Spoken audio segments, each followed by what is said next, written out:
Prajamitra news TV ఛానల్కి స్వాగతం. ఈరోజు వార్తల్లోని ముఖ్యాంశాలు. తమ పార్టీ అధినేత వైఎస్ జగన్మోహన్ రెడ్డిపై లేనిపోని చిల్లర విమర్శలు ఇకనైనా మానాలని వైఎస్ఆర్సీపీ డాక్టర్స్ విభాగం అధ్యక్షులు నాగార్జున రెడ్డి అన్నారు. స్థానిక పార్టీ కార్యాలయంలో ఆయన బుధవారం విలేకరుల సమావేశంలో ప్రసంగిస్తూ, రాష్ట్ర మాజీ ముఖ్యమంత్రి అనే గౌరవం కూడా లేకుండా సైకోగాడు అంటే ఈయనకి ఇప్పుడు టైం ఉంది. నెక్స్ట్ ఈయన పరిస్థితి ఏందనేది ఈయనకు కూడా అర్థం కావట్లేదు. ఈయనకు నెక్స్ట్ ఏ విధంగా ఉండబోతుంది, ఈయన ఏదో లెక్క ఏం ఊహించకుండా ఏదో మాటలు అనేస్తా ఉన్నాడు. మరి ఇంకా ఆయన పవన్ కళ్యాణ్ మొన్న ఏమన్నాడు, రాష్ట్రంలో యోగి ఆదిత్యనాథ్ ట్రీట్మెంట్ అంట, ఒక్కొక్కరికి రోమాలు పీకుతాడంట, కాళ్ళు మడతేసి మక్కిలు ఎరగొడతారంట.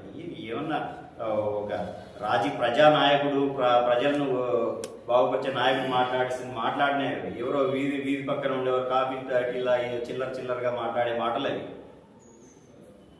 ఏదన్నా ఆయన పాప ఈ మధ్య పాపులర్గా లేడీ, ఏదో కొంచెం సినిమాలు ఫ్లాప్ అయిపోయినాయి.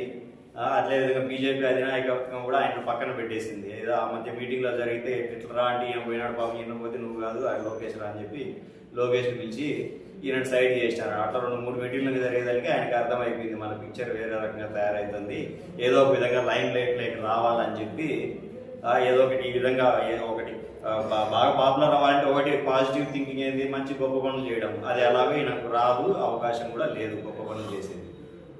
ఇంకా నెక్స్ట్ ఏంది, నెగిటివ్గా పోవాలా. అదో ఇట్లాంటి భాష మాట్లాడితే ప్రజలకి ఈజీగా అట్లా పాపులారిటీ వచ్చేస్తుంది, మన పార్టీ వాళ్ళకు కూడా కొంచెం రెచ్చగొట్టి ఆ విధంగా చేయొచ్చు అని చెప్పి ఇటువంటి భాష. మరి ఇట్లాంటి భాష మాట్లాడితే మరి ఆ మధ్య నేనేదో చిన్న ఒక ఫ్లెక్సీ వేస్తే దాన్ని ఎలాంటి సెటైరికల్గా ఒక ఫ్లెక్సీ ఎలాంటి ఏది తిట్లు కానీ ఎలాంటి బూతులు కానీ లేకుండా అన్పార్లమెంటరీ లాంగ్వేజ్ ఏం లేకుండా ఒకటి వేస్తే నా మీద నేనేదో ప్రజల మధ్య విద్వేషాలు రెచ్చగొట్టినానని నా మీద కేసు పెట్టి 6 సెక్షన్ల కింద కేసు పెట్టినారు. ఏది ఎలాంటి దూషణలు లేనటువంటి ఒక వ్యాఖ్యానం మీద. మరి ఈయన ఇంత దారుణంగా తిట్టి ప్రజల మధ్య అశాంతి రేకెత్తా ఉంటే ఈయన మీద ఎందుకు కేసులు పెట్టట్లేదు, సుమోటోగా ఎందుకు కేసులు రిజిస్టర్ చేయట్లేదు?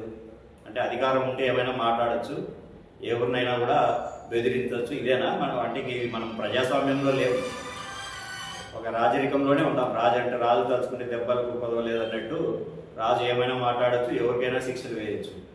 ఈ రాజ్యాంగము ప్రజాస్వామ్యము ఇవన్నీ ఊరికే పక్కన అంతే. మనకు ఆ రోజు పండుగ దానికి సెలబ్రేట్ చేసుకోవడం పక్కన మూల పెట్టడం అంతే. ఎటువైపు వెళ్తుందో కూడా తెలియదు మన దేశం, మన రాష్ట్రం.